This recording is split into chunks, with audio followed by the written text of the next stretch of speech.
तो गाइस आज का ब्लॉग स्किप मत करना, बहुत यूज़फुल ब्लॉग होने वाला है। तो मेरा ब्लॉग ना देखने से आपका ही घाटा है, मेरा कुछ नहीं जाता है। Hello guys, welcome to my new blog. Radhe Radhe, जय श्री कृष्णा। तो गाइस आज तो जान में जान आ गई, क्योंकि आज थोड़ी सी बारिश सी हो रही है। ज़्यादा तो नहीं हो रही, हल्की हल्की हो रही है, लेकिन मौसम बहुत मस्त हो रहा है गाइस। बिल्कुल भी धूप नहीं निकल रही, हवा चल रही है और हल्की हल्की बूंदें आ रही हैं गाइस। तो कितना अच्छा मौसम हो रहा है। तो गाइस आज जान में जान आई है, वरना इतनी हालत ख़राब हो रही थी 2-3 दिन से। इतनी गर्मी है कि बस कुछ पूछो मत। बहुत ज़्यादा गर्मी थी, बस दम नहीं निकल रहा था, सब गर्म हो रहे। तो गाइस बूंद आ रही है हल्की हल्की सी।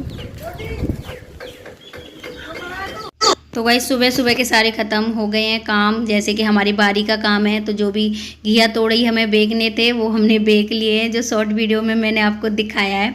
उसके बाद गाइस मौसम हो गया था ठंडा और यहाँ पे हम जा रहे थे मार्केट। तो ये है हमारे गांव के पास ही बम्बा, बहुत अच्छा आ रहा था आजकल बम्बा। और घर पर जो है बेटियाँ सिलाई सीखने आ गई थी, तो उन्हें मैंने कुछ बता के मुझे मार्केट जाना था। तो मैं नहा धो के फिर जो है, बेटियां घर पे ही हैं, सिलाई सीख रही हैं, जो सिलाई सीखने आती हैं। फिर मैं आ गई थी मार्केट, मुझे सामान कुछ लाना था और पास में ही है, 1 किलोमीटर सी मार्केट है। वहाँ से एक शॉप है जो आगे ब्लॉग में मैं आपको दिखाने वाली हूँ। तो मुझे जो भी सामान चाहिए होता है ना, तो मैं कस्टमर को वापस नहीं करती, तुरंत जाके तुरंत ले आती हूँ, चाहे 4-6 ही सामान क्यों ना लाने हो। ये नहीं है कि बहुत ज़्यादा सामान मुझे लाने होंगे मैं तभी दुकान पे जाऊँ। तो ये पहुंच गए थे गाइस हम दुकान पे, और ये कुछ सामान मुझे ख़त्म हो गए थे जो अर्जेंटली लेने थे। तो जो भी 4-6 4 सामान जो भी आपको मुझे नीड होती है, मैं यहाँ से ले जाती हूँ और जो मुझे मार्जिन बचा के जो है दे देते हैं। तो जो भी सामान चाहिए था गाइस मैं यहाँ पे लेने आ गई थी। तो मैं यही कहती हूँ कि आप लोगों से भी, आप थोड़ा थोड़ा करके आप अपने बिजनेस को या कोई भी काम कर रहे हो तो कुछ नहीं, ज़्यादा ही सामान नहीं लेना था, यही थोड़ा सा लेना था। तो जो भी सामान लेना था गाइस मैं ले लेती हूँ। और ये है इनकी इस तरीके से शॉप, अच्छी है इनकी शॉप जो है। बहुत पुराने विक्रेता हैं ये, वैसे तो फुटकर विक्रेता हैं ये, लेकिन जैसे कि हम बार छोटे मोटे जो कॉस्मेटिक का बिजनेस शुरू कर रहे हैं उन्हें जो है ये मार्जिन के हिसाब से दे देते हैं। ठीक है, होलसेल के रेट में ही लगा के, जो मुझे अलीगढ़ से मिलता है वही रेट ये मुझे लगा के दे देते हैं। नए का 19-20 होता है, तो उसमें मैं सोच लेती हूँ कि मुझे वहाँ अलीगढ़ जाने में बहुत समय लगता है, 2-3-4 घंटा तो लग ही जाते हैं। तो उसमें मेरा समय बच जाता है। यहाँ से क्या है, 10 मिनट में मैं लौट के आ जाती हूँ।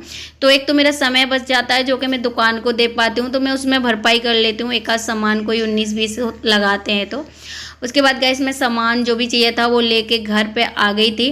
और घर पे आते के साथ ही जो है मुझे इनका करनी थी थ्रेडिंग वगैरह, और इनके हेयर कलर भी लगाना था। तो कस्टमर मुझे घर पे मिले, तो इसी वजह से मैं कहती हूँ कि मैं ना ज़्यादा अपनी दुकान को छोड़ के इधर उधर भटकती हूँ ना, तो मेरा घाटा होता है उसमें, क्योंकि कस्टमर आते हैं फिर लौट जाते हैं जब दुकान बंद होती है। तो मैं कोशिश करती हूँ कि ज़्यादा से ज़्यादा मैं घर पे ही रहूँ, अपनी दुकान को समय दूँ, क्योंकि आपको पता ही है कस्टमर का कोई भरोसा नहीं होता, कब आए कब नहीं आए। तो कई बार तो ऐसा ही होता है कि मैं जब भी घर से निकलूँगी तभी कस्टमर आएंगे, फिर वापस हो जाते हैं। और कभी कभार जब कस्टमर को इमरजेंसी होती है तो कहीं ना कहीं से फिर वो कराते ही हैं, फिर वो परेशान होते हैं कि आप नहीं थे तो हमने वहाँ से कराया, यहाँ से कराया, हमारा काम ख़राब कर दिया। तो मुझे उस बात का भी दुख होता है। तो मैं कोशिश करती हूँ ज़्यादा से ज़्यादा अपने समय को जो है अपने घर में और शॉप को ही देने की। तो गाइस यहाँ पे जो है मैं इनकी थ्रेडिंग वगैरह कर रही थी, और एक सिस्टर पूछ रही थी कि उनके लिए जो है क्या क्या सामान होना चाहिए। जैसे कि कल वाले ब्लॉग में मैंने बताया था कि क्या क्या काम आपको आना चाहिए, आज बताने वाली हूँ मैं क्या सामान आपके पास होना चाहिए शुरू में जो है पार्लर खोलने के लिए। तो सिस्टर उसके लिए आपके पास एक आईब्रो का धागा होना चाहिए। और अगर आप घर में ही खोल रहे हो मेरी तरह, तो मैंने कैसे स्टार्ट किया था वो थोड़ा सा आपको बता देती हूँ। पूरा तो नहीं बता पाऊँगी, बहुत लंबी कहानी है, पूरा तो व्लॉग में भी नहीं आ पाएगा। तो उस पर मैं कभी फिर वीडियो बनाऊंगी कि मैंने किस तरीके से जो है पार्लर शुरू किया था। लेकिन मोटा मोटा बता देती हूँ कि आपके पास एक आईब्रो का धागा होना चाहिए, एक छोटी कैंची होनी चाहिए जो कि सब किसी के घर में होती है। और अगर आपके यहाँ पार्लर कुर्सी नहीं है कोई बात नहीं, प्लास्टिक की जो चेयर होती है आप उस पर भी अच्छे से काम कर सकते हो। मैंने बहुत सारे दिन जो है प्लास्टिक की कुर्सी पे काम किया है। तो उसके लिए आपके पास कुछ ज़्यादा होने की ज़रूरत नहीं है, एक धागा होना चाहिए, एक छोटी सी कैंची होनी चाहिए। और अगर आपके पास कस्टमर आने लगे हैं तो कुछ छोटी छोटी जो है फेशियल किट ले लीजिए, और एक छोटा सा डिब्बा जो है वैक्स का रख लीजिए, एक वैक्स की पट्टी का जो है पूरा डिब्बा रख लीजिए। तो ज़्यादा नहीं, 400-500 रुपये में आपका इतना सामान आ जाएगा कि आप शुरू से स्टार्टिंग कर सकते हो। ठीक है, काम की शुरुआत कर सकते हो। ज़्यादा से ज़्यादा बता रही हूँ मैं, तो बहुत कम में ही आ जाएगा। जैसे कि 30 रुपये का जो आईब्रो का धागा हो गया और 15-20 रुपये की छोटी सी कैंची हो गई, तो 60-70 रुपये तो ये हो गए आपके। और 40-50 रुपये का छोटा वाला वैक्स का डिब्बा आ जाता है और 80 रुपये की वैक्स की स्टिक आती है। और एक फेसियल 2 फेसियल किट रख लीजिए जो 100-100 रुपये की आती हैं शुरुआत में। ठीक है, कोई आता है तो मैं कह रही हूँ 300 रुपये में ही ये सारी चीज़ें आ जाएंगी। 300-400 रुपये में जो है आप अपना पार्लर शुरू कर सकते हो। और अपने घर में इस तरीके की जगह देख लीजिए एक, जहाँ के प्राइवेट हो, बिल्कुल पर्दा वर्दा लगा के आप इस तरीके से उस प्लास्टिक की कुर्सी को रख के अपना काम शुरू कर सकते हो। मैंने इस तरीके से ही पहले मैं काम करती थी। और जाहिर सी बात है गाइस, शीशा तो सबके घर में होता ही है, तो आपको ज़रूरी नहीं है कि सारी चीज़ें एक साथ लो। 10-20-50 हज़ार रुपये ही होने चाहिए हमारे पास, तभी हम पार्लर खोल पाएंगे। तो ऐसा नहीं है, जिन्हें कुछ करना होता है ना, तो वो छोटे स्तर से करके भी बहुत आगे तक जा सकते हैं। जैसे कि गाइस, मैंने कभी ऐसा नहीं है कि मैंने ये सब कुछ एक साथ गेटअप बनाया है, धीरे धीरे ही मैं यहाँ तक पहुँची हूँ। शुरुआत में कभी मैं छत पे बनाती थी, प्लास्टिक की कुर्सी रख के, धागा लेके, एक हाथ का जो शीशा होता है 10 रुपये वाला, उसी में कस्टमर को दिखा के सेटिस्फाई करके भेजती थी। तो सबसे मेन और अहम है आपका काम आना। आप पे काम इतने अच्छे से आना चाहिए कि कस्टमर कहीं भी राजी हो जाए आपसे काम करवाने के लिए। जैसे कि शुरू में तो आपको पता ही है, आसपास वाले ही आते हैं, तो उन्हें पता होता है कि ये काम कर लेती हैं, पर इनका गेटअप उस तरीके से नहीं बना है, तो वो मैनेज कर लेते हैं, उन्हें काम से मतलब होता है। तब धीरे धीरे आपका काम चलने लगे, कस्टमर को पसंद आने लगे। और जैसे जैसे फिर कस्टमर डिमांड करते हैं कि आप फेशियल कर दोगी, तो आप उनसे पूछ लीजिए कौन सा फेशियल कराओगी आप, वही किट ले आइए बाज़ार से और फिर उन्हें टाइम दे दीजिए कि 1 घंटे बाद या कल करा लो। जब बातचीत होती रहती है, जब हमारे कस्टमर आते हैं, तो मेरे तो ऐसे होती रहती थी। जैसे कोई थ्रेडिंग बनवाने आता है तो वो कहता है हमें फेशियल कराना है, तो कौन सा फेशियल कितने रेट में होगा, कौन सा सही है, तो वो बात करते हैं। तो फिर कहते हैं कि ठीक है, तो हमें आप कर देना। तो मैं उन्हें टाइम दे देती थी कि आप कल आ जाना या फिर शाम को आ जाना।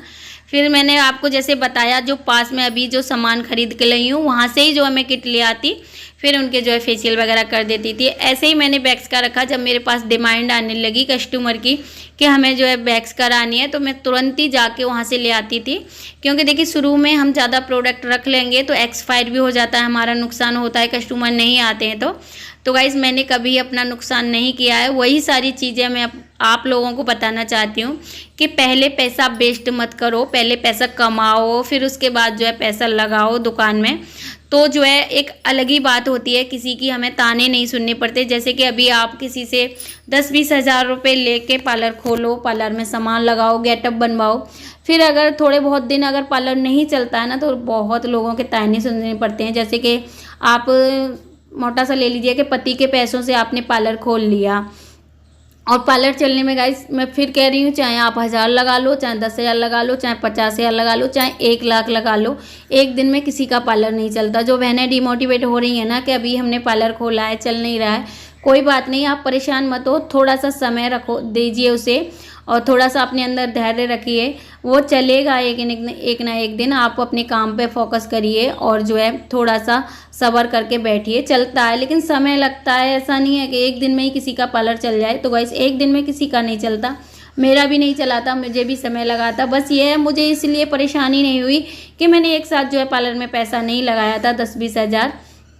तो इस वजह से मुझे परेशानी नहीं हुई। तो गाइस, उनका जो है काम हो गया था। फिर एक और दीदी हेयर कलर लगवाने आ गई थी, ये जो है मेरी मौसी लगती हैं, वैसे गांव की हैं, तो मैं इनका जो है हेयर कलर कर दूंगी। तो मैं यही कहना चाहती हूँ, जिन बहनों की भी शिकायत है कि दीदी हमने अभी पार्लर खोला है, मेरा पार्लर चल नहीं रहा है, क्योंकि बहुत सारे कमेंट इस तरीके के ही आते हैं, क्योंकि आप वो देखती हैं कि मेरा पार्लर अच्छा खासा चलता है, और यही चीज़ें मैं जो दिखाती हूँ वीडियो में। तो आपको डीमोटिवेट नहीं होना है, हर किसी के पार्लर में चलने में समय लगता है, मेरे में भी लगा है। अगर आप थोड़ा सा रेंट पे लेके बैठे हो तो भाई शुरू में आपको भरपाई करनी पड़ेगी, ठीक है। तो मुझे पता है रेंट पे तो अगर कमाई हो या ना हो, आपको जो है रेंट देना ही पड़ता है। तो वो कुछ दिन आपको अपने घर से देना पड़ेगा, जेब से देना पड़ेगा। धीरे धीरे जब आपके कस्टमर चैन बनने लगेगी, जैसे कि एक कस्टमर को आपका काम पसंद आया, तो दूसरे कस्टमर को भी लाएगा, दोबारा भी आएगा। आप सोचिए दूसरा कस्टमर 2 महीने में, 1 महीने में, 3 महीने में, कईयों तो सालों लग जाती हैं दोबारा कस्टमर को लौटने में, ठीक है। कईयों बहनें ऐसी होती हैं कि कभी तीज त्योहार हुआ या कोई शादी फंक्शन हुई तभी पार्लर का काम कराती हैं, तो बहुत समय लग जाता है। तो आपको डिमोटिवेट नहीं होना कि इतनी जल्दी पार्लर ग्रो नहीं कर रहा, समय लगता है इस चैन बनने में। धीरे धीरे आप अपनी चैन बनाइए। जब चैन बन जाती है ना तो फिर कंटिन्यू कस्टमर की एक लाइन सी बन जाती है, एक जाता है एक आता है। तो उसके बाद पार्लर का काम ख़त्म हो गया था। शाम को जो है 6-7 बजे करीब मैंने एक सूट को सिला। बीच बीच में सिल रही थी, टाइम नहीं मिल पा रहा था, बीच बीच में कस्टमर आ जाते हैं तो दिन में नहीं सिलाई हो पाती है। तो गाइस इस तरीके का मैंने एक सूट बना के जो है शाम को तैयार कर लिया था। तो बस मुझे यही कहना था कि जो भी बहनें मुझे देखती हैं और मुझे देख के मोटिवेट हो रही हैं कुछ अपने जीवन में करने के लिए, तो आपको परेशान नहीं होना कि आपके पास पैसा नहीं है या फिर आपके पास जगह नहीं है तो आप कैसे करें। तो बिना पैसे के, बिना जगह के भी आप शुरुआत कर सकते हो, जैसे कि मैंने की थी। तो गाइस यहाँ पर शाम को काम ख़त्म हो गया था, करीबन 8 बज गए थे। तो कपिल ने देखा कि आम रखे हैं और दूध भी रखा है, तो उसने बना लिया मैंगो शेक। तो मैं भी दुकान में से आ गई थी, तो एक एक गिलास इसने मुझे, अपने पापा को, ईशू और कपिल, हम चारों ने पिया मैंगो जूस। तो गाइस तन्वी आजकल हमारे यहाँ है नहीं है, तो उसकी मुझे कमी बहुत महसूस होती है, बहुत मिस करती हूँ क्योंकि वो खाने पीने की बहुत शौकीन है। तो गाइस तन्वी है नहीं है तो हम चारों ने जो है, कपिल ने बनाया मैंगो शेक, फिर एक एक गिलास हमने सबने मार लिया क्योंकि बहुत गर्मी हो रही है। तो इस तरीके से ही जो है हमारा आज का ब्लॉग रहा। और ये ऊधम कर रहा है कुछ, इसके कैमरा लगा दिया तो इसे पसंद नहीं है बिल्कुल भी कि कैमरा जो है लगे, पर मैंने ईशू से कह के थोड़ा सा शूट करवा लिया था। इसे बिल्कुल भी पसंद नहीं है कैमरा में आना कपिल को, ठीक है। ऐसे तो बहुत अच्छा जो है शेक बनाता है हमारा कपिल। मैंगो शेक बहुत टेस्टी था और एकदम चिल्ड और ठंडा, और गर्मियों में हमें ठंडा ही चाहिए होता है। उसके बाद गाइस हमारा जो है रूटीन ऐसा ही रहता है, कोई ना खाने का टाइम है, ना कोई पीने का टाइम है, ना कोई सोने का टाइम है, ना कोई जगने का टाइम है। तो गाइस मेरा कोई टाइम टेबल तो है ही नहीं है, आप इस बात को कभी मत देखना। और अभी बज रहे हैं करीबन 10:30 बजे करीब मेरा हलवा बनना है। कपिल कह रहा खाने में कुछ नहीं बना रहे हो, सुबह की आलू की सब्ज़ी रखी थी तो आप हलवा पूड़ी बना दीजिए। तो ऐसा ही रहता है, मेरे जो बच्चे कह देते हैं, जो कह देता है तो मैं वही बना देती हूँ। तो फटाफट से गाइस मैंने यहाँ पे छौंक दिया है हलवा। तो ईशू कह रहा था कि बुआ जी कुछ लोग तो जो है सो गए होंगे, तो मुझे हंसी आ रही थी कि आपका अभी 10:30 बजे जो है हलवा बनना स्टार्ट हुआ है, कुछ लोगों ने तो मतलब सो भी गए होंगे, और जब आप खाना खाओगे तो कुछ लोग तो एक एक नींद भी ले लेंगे। तो हाँ गाइस इस तरीके से ही जो है चलता है। तो गाइस यहाँ पे जो है मैंने हलवा बना लिया है और पूड़ी बना ली है, आ जाइए आप भी खा लीजिए। और आज का ब्लॉग इतना ही था, कैसा लगा कमेंट में ज़रूर बताना। बाय बाय, फिर मिलते हैं नेक्स्ट